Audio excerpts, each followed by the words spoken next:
Hello, everybody. Today I'd like to talk about hell. What is hell? Hell is a word. Words signify things, and what the word hell can signify many different things. When you look at words and you try to understand what they signify, that's called typology. When we're talking about personality, we have to look at words and what words, meanings of words.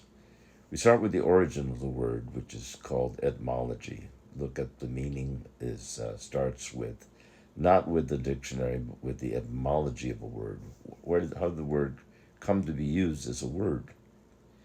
We see in the Garden of Eden in Adam and Eve that God gave Adam the power to name things, to use words to describe things, and that things would take on this, assume the nature that he would describe.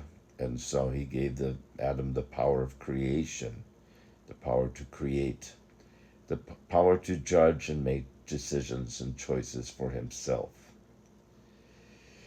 So Christians in the evangelical world or Christian world in general, sometimes they think what they read a word and a word has an objective meaning. Well, word and the meaning of a word is how the word is used.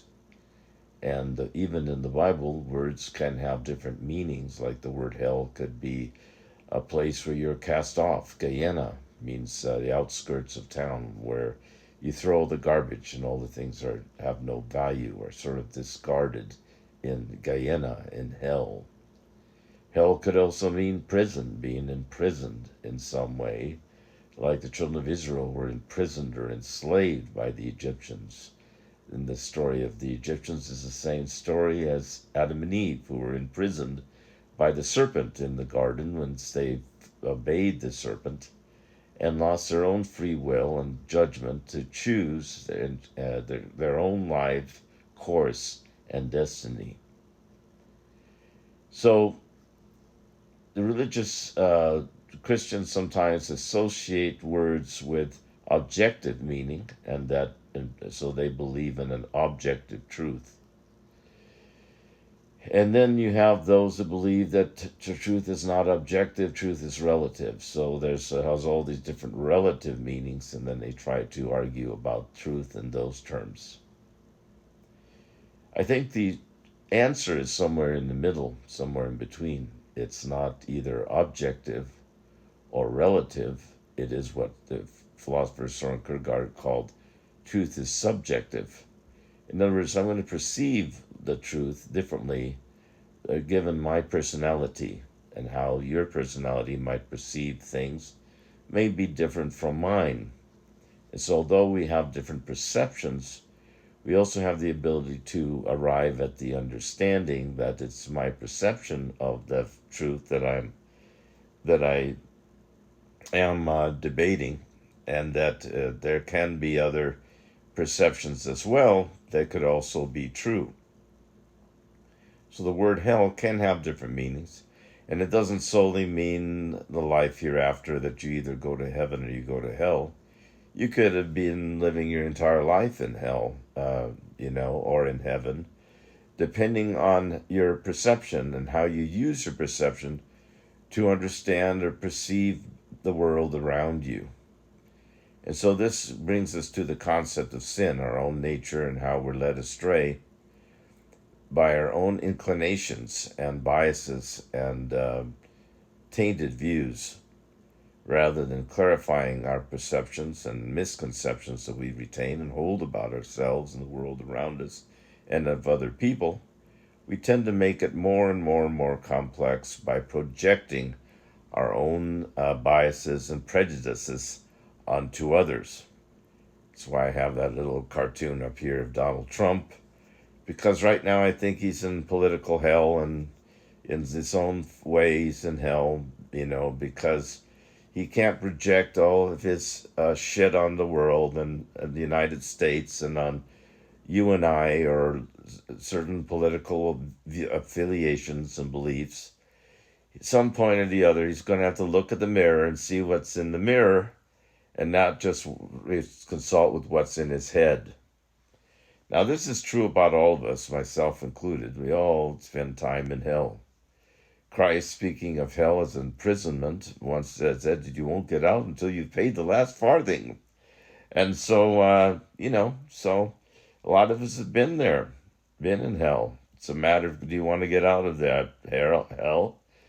And do you really want to seek something, heaven, which is a better place than remaining in hell? And so it has all these different meanings, but it's the one meaning that it has is what it has, the meaning it has for you. And the meaning that you have to make yourself accountable to, where no one else will. You are the one who decides whether you go to heaven or remain in hell.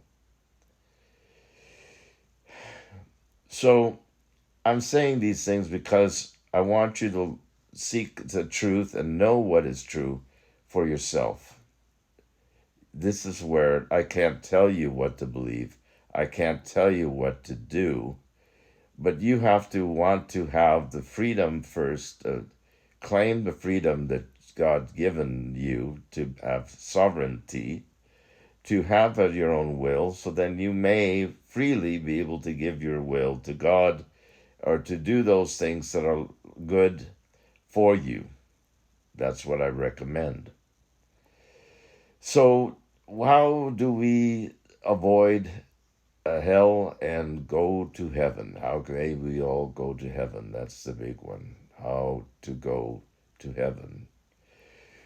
Well, first, for a large part, heaven is really just trying to avoid hell, trying to identify those things in your life that gives you hell, that makes your life a hell, that makes you suffer. The torment of suffering itself is a form of hell. When you accept suffering, do you take it patiently? Do you bear under it? Or do you just are tormented by that suffering? Kane Rao, a mentor of mine, said to me that, that don't be afraid of that suffering. He said that in your life you're going to have suffering, but don't be afraid of that suffering. Because suffering in life is cleansing something inside of you. And it's that thing that once it's cleared and things are clarified for you and made clear to you, then you begin to find freedom from that suffering. And once you're free to choose, then you may, and only then can you choose heaven over hell. And so I went back to my political group on a group on Facebook called Political Today. I'm an unapologetic liberal. I'm very critical of my fellow liberal people because I find sometimes apologetic, and I'm glad to see that they're not right now with the new VP and Kamala Harris, that they're not, Democrats are not acting apologetic at the moment. Once we fall back and start making apologies for what we believe and how we feel, what we believe is true, well, that's the way back to hell, and that's the direction of Donald Trump at the moment, because he means to make things hell for you, because that's how things are presently, or how they are for him. And so that's in psychology, that's called rejection, projecting things on other people, rather than being perceptive and perceiving things more, wanting to perceive things more for what they are and how they are, and not just for how you want them to be. And so I may talk a little more about politics, but I'm still trying to avoid that, not to make politics the core of our conversations or discussions. I'm still talking about personality typing, even though I've had to return to Political Today and write articles and comment on politics, things like that. But I'm also on YouTube and on Instagram and on other places where I'm trying to write about personality, because personality, differences in personality styles and different types of personalities is a major differences and distinctions, I believe, among people that are greater than political differences and racial biases and all the different things that people like to think about. But we have to all work together to get ourselves out of hell and on the way to heaven.